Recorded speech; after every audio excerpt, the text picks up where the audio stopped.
What we really want to do is we want the world to eat meat that was produced without an animal, because you don't need an animal to eat good meat.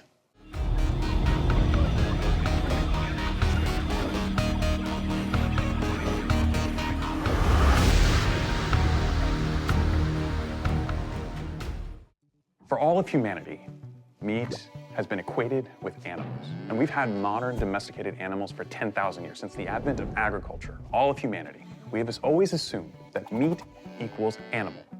And here at Memphis Meats, we're trying to divorce the idea that meat equals animal. Meat simply means high-quality protein. My name is Umar Valedi. I'm the CEO and co-founder of Memphis Meats. As a cardiologist, I started injecting cells into patients to regrow the heart muscle that had really died from a heart attack. We started noticing these cells growing into heart muscle. And it's really during one of those procedures I realized that, wow, what if we can really grow food, or grow meat specifically, from cells? So first, you find an animal.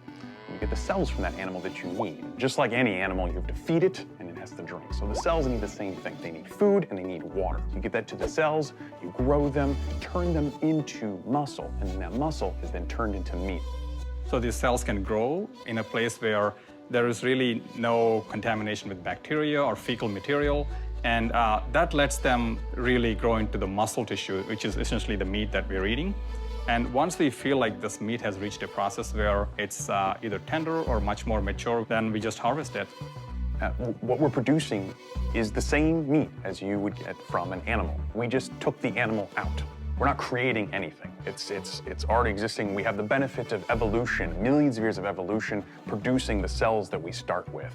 And then we use all of the cumulative knowledge of humanity to produce a product that is exactly the same as what you can already buy in the grocery store, just without an animal ever needed. We can just see the potential of this meat really being, delicious. It's a lot more cleaner and safer to produce and distribute. And once we tasted it, it was like a watershed moment that, wow, this has the taste that is so identical to what a beef meatball would be. And we found it really hard to believe ourselves. We strongly believe that once people have a choice of eating meat, coming the traditional or conventional way, or in a way that's much better, safer, and healthier for the planet, the animals, and also for us, it would be a very easy switch. It just comes from a place that's much cleaner. This is not science fiction. This is actually here to show people that meat could be on the table and at the grocery stores in a few years from now, just produced in a different way.